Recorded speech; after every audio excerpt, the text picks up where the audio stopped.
raciste. Hein? Tu m'as bien entendu, t'es qu'un putain de raciste. Qu'est-ce que tu racontes? Regarde tes vidéos, Japon, USA, Japon, Canada. Et la France alors? Ben j'ai déjà parlé de Franquin, des Bolos des belles lettres, de Bernard Werber. Waouh, 3 vidéos sur des dizaines. Et tu veux une médaille? Dis-le si t'aimes pas la France. Tu voudrais que je parle plus de la France? Bah ouais.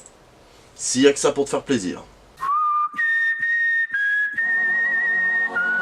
Bonjour, bonsoir à tous et bienvenue dans Conseil. Est-ce que vous connaissez Michel Ocello? Pour beaucoup, ce nom ne vous dira probablement rien. Et c'est normal. Mis à part Azur et Asmar qui a eu un petit succès, il s'est surtout fait connaître grâce au film Kirikou et la sorcière. Pour Ocello, ce fut une véritable consécration auprès du grand public. Et pourtant, il avait déjà fait de nombreux courts-métrages auparavant. Des productions avec une popularité certes mineure, mais avec des prix pour deux d'entre eux, à savoir Les Trois Inventeurs et Les Filles de l'Égalité. Ce faible succès est pourtant dommage car Michel Ocello est un homme talentueux. Fort heureusement, il a pu être révélé au grand public grâce à Kirikou et la sorcière et sortir le film dont nous allons parler aujourd'hui, Prince et Princesse. Dans un cinéma abandonné, un vieil homme que l'on suppose être le propriétaire des lieux et deux enfants vont imaginer des histoires. De l'Égypte antique au Moyen-Âge, en passant par le Japon, la jeune fille et le jeune homme qui ne seront pourtant jamais nommés s'imagineront dans des rôles aussi divers que variés, avec quand même un fort taux de prince et princesse. Si le film est sorti le 20 janvier 2000 en France, donc 2 ans après Kirikou, il a cependant été produit et réalisé en 1989 pour l'émission Cinéci sur Canal+.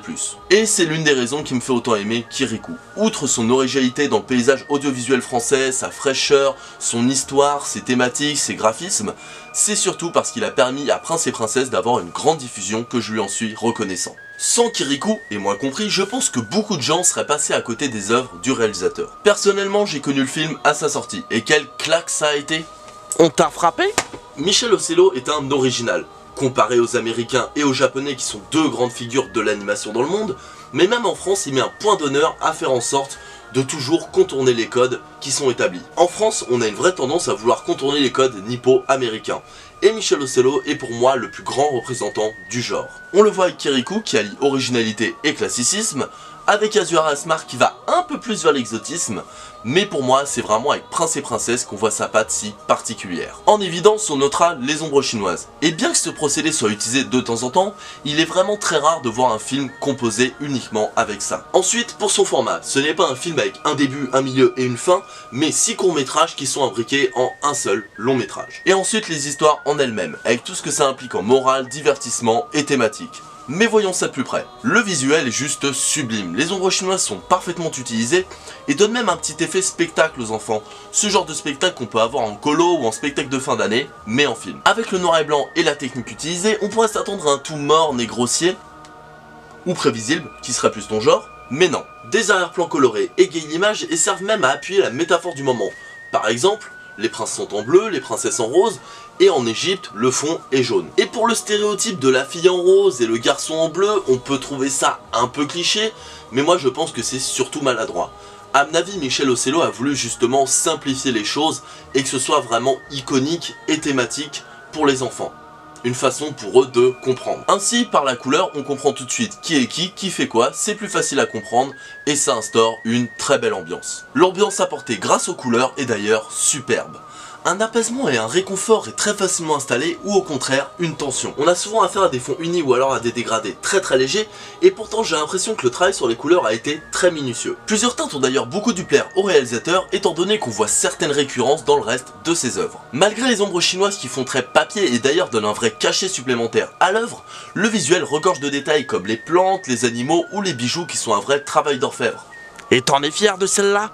Plutôt ouais. Niveau musique, on est vraiment sur du très bon.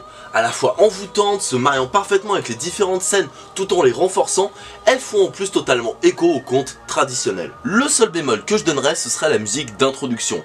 Elle n'est pas mauvaise en soi, mais je suis pas fan. Alors effectivement, elle a pour avantage d'expliquer le concept aux enfants, mais pour moi elle fait plus générique justement de série que de film. Et même si ce n'est pas un gros défaut, je pense que ça aurait été plus pertinent de faire un tout nouveau générique spécialement pour la sortie cinéma. Le générique n'est donc pas une tare en soi, mais souligne un point dommageable, sa construction. Le fait que le film ne soit que des histoires courtes sans réel suivi apporte 2 points négatifs. Tout d'abord, on sent trop le format de base, à savoir une série de courts-métrages. Et ensuite, le fait de ne pas avoir de réelle information sur les enfants qui écrivent les histoires de la diégèse du film font qu'on s'identifie beaucoup moins à eux. Mais, il y a un mais. Non, sans rire. Trop subtil pour toi? Le fait de suivre une histoire qui s'enchaîne sans qu'on ne suive une réelle évolution dans nos personnages est certes dommage, mais apporte quelque chose de très intéressant. Ne pas avoir d'explication sur la présence des enfants dans ce cinéma, ne pas avoir d'informations sur eux si ce n'est le fait qu'ils aiment inventer des histoires, jusqu'à leur nom que nous ne connaissons pas, permet non seulement de faire une similarité avec les contes qui s'encombrent que très rarement des détails superflus, mais en plus permet une identification plus forte aux personnages. Et effectivement, le fait de ne pas avoir d'informations sur eux peut faire en sorte qu'on ne s'identifie pas puisqu'on ne les connaît pas, ou au contraire faire en sorte qu'on s'identifie d'autant plus facilement parce que ce sont des pages vierges. Si l'on oublie les courts-métrages, qu'est-ce qu'on voit? Des enfants racontant des histoires. Qui ne s'est jamais fait de folles et de formidables aventures étant enfant? Qui ne s'est jamais imaginé princesse, prince, samouraï? Et bien dans ce film, ils le font. Et ce parti pris sert non seulement à l'identification mais aussi à l'un des points qui est le plus important à mes yeux, donner envie de créer. Dans ce cinéma, nous voyons toutes les étapes de la création d'une histoire. De l'idée de base qui peut être aussi simple que j'ai envie d'être une princesse, avec le brainstorming, la documentation, la création des costumes, jusqu'à l'histoire en elle-même. Et le tout de manière totalement compréhensible pour un enfant. Pour filer la métaphore, ce sera un peu la version 3 ans et plus de Bakuman. Montrer la réalisation d'une histoire et comment y parvenir. Bon, c'est bien beau tout ça, mais les histoires, elles sont comment? Et bien ça, mon cher Gob, nous le verrons après une page de pub. Eh toi, oui toi, tu en as marre des vidéos qui sont très bien travaillées, qui ont du contenu, qui ont de la réflexion, comme Durandal, Le Fossoyeur ou Karim Debache? Alors n'attends plus, va sur Conland. Conland, c'est des vidéos aseptisées, des vidéos de merde dont on en a rien à foutre. Conland, c'est aussi du contenu de façon ultra irrégulière. Tu peux avoir une vidéo tous les 3 jours comme une vidéo tous les 2 mois. Conland, c'est la chaîne la plus inutile du monde. Alors abonne-toi, connard. Les histoires en elles-mêmes sont très bonnes. Plutôt courtes, ce qui ne laisse pas le temps aux enfants de s'ennuyer, mais sans pour autant se presser. Tout prend son temps et c'est agréablement dosé. Il y a même une entracte pour les plus jeunes, ce qui est une bonne idée en soi, et d'ailleurs le panneau de texte est plutôt mignon. Mais je ne pense pas qu'il soit nécessaire, en tout cas l'entracte en elle-même. À mon avis, le fait que ce soit plein de petites histoires, je ne pense pas que les enfants aient le temps de s'ennuyer devant. Dans l'ensemble, le niveau est excellent. Les contes sont aussi divertissants qu'instructifs et les morales sont belles et utiles. Être généreux, ne pas se fier aux apparences, croire en soi, ce sont des morales basiques mais qui sont ici très bien utilisées. Le fait de donner les idées du conte avant de montrer le conte en lui-même est déjà très bon en termes de mise en scène et pour montrer le dispositif de création comme dit plus tôt, mais ça permet en plus d'intriguer en se demandant comment ils vont se servir de tel ou tel élément dans l'histoire. Et cerise sur le gâteau, étant donné qu'il y a plusieurs temps et lieux utilisés dans les contes, cela permet d'apprendre aux enfants de manière ludique. Comme par exemple la barque dorée qui permettait de montrer le passage du temps en ancienne Égypte, des images d'archives du Moyen-Âge ou encore des estampes d'Okuzai. Et avant de conclure, je vous propose un petit top vite fait mal fait sur les différents courts-métrages de Prince et Princesse. Numéro 6, Prince et Princesse. Un prince et une princesse sont très amoureux. Le prince suppliant la princesse de l'embrasser, cette dernière cède. Malheureusement, cela finira sur une série de transformations animalières à chaque baiser. Ce court-métrage des plus burlesques nique le code du conte en ajoutant un micro-aspect documentaire animalier. En ajoutant des blagues sur les animaux, il permet non seulement de faire quelque chose de drôle, mais en plus d'instructif. J'ai un peu du mal avec le concept de ne pas embrasser quelqu'un avant le mariage, mais je pense que c'est surtout pour la blague et pour surtout inverser les codes récurrents des contes. Un peu comme l'a fait la princesse et la grenouille.